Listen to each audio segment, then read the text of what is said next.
جب کوئی انتقال کر جاتا ہے تو لوگ اس کے ایصال ثواب کے لیے قرآن خوانیاں کرواتے ہیں یا برکت کے لیے اپنے گھروں میں یاسینیں پڑھواتے ہیں، لیکن سوال یہ ہے کہ کیا یہ سب نبی صلی اللہ علیہ وسلم نے کیا تھا؟ آئیے جانتے ہیں قرآن اور حدیث کی روشنی میں۔ دیکھیں میرے بھائیوں، قرآن کے اندر اللہ تعالیٰ یہ فرماتا ہے وَأَن لَيْسَ لِلْإِنسَانِ إِلَّا مَا سَعَىٰ، اور انسان کے لیے کچھ نہیں ہے مگر وہ جس کی اس نے کوشش کی۔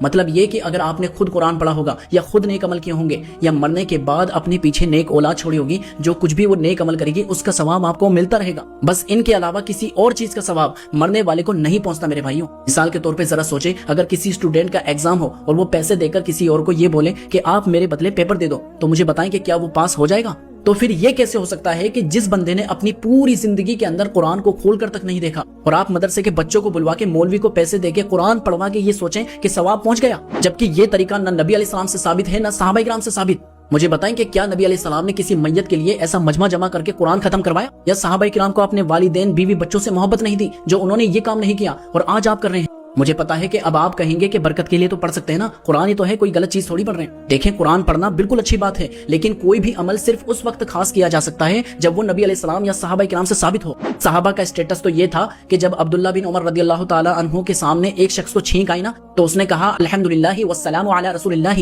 عبداللہ بن عمر نے جواب میں اس سے کہا کہ یہ تو میں بھی کہتا ہوں کہ الحمدللہ والسلام علی رسول اللہ، لیکن ہمیں نبی صلی اللہ علیہ وسلم نے اس طرح سے کہنا نہیں سکھایا، بلکہ سکھایا الحمدللہ علی کل حال۔ اب ذرا پوائنٹ کو سمجھیں، لفظ بھی اچھے تھے، نیت بھی اچھی تھی، لیکن جب سنت کے خلاف گیا تو بالکل منع کر دیا گیا۔ یہی ایگزیکٹ بات قرآن خوانی پہ اپلائی ہوتی ہے۔ دیکھیں، قرآن پڑھنا خود میں ایک بہت بڑی عبادت ہے۔ اگر آپ اولاد ہیں تو جتنا چاہے قرآن پڑھیں، اس کا ثواب اللہ تعالیٰ آپ کے والدین کو آٹومیٹکلی پہنچا دے گا، بخشنے کی ضرورت نہیں ہے۔ اللہ تعالیٰ نیتوں کو جانتا ہے۔ جو باقی کے لوگ ہیں وہ میت کے لیے دعائیں مغفرت کریں، لیکن یہ اسپیسیفک گیدرنگ بنا کر اور یہ سسٹم کریٹ کر کے اور ایصال ثواب کے لیے قرآن خوانی کرنا، یہ سنت نہیں بلکہ بدعات کا دروازہ کھولتا ہے۔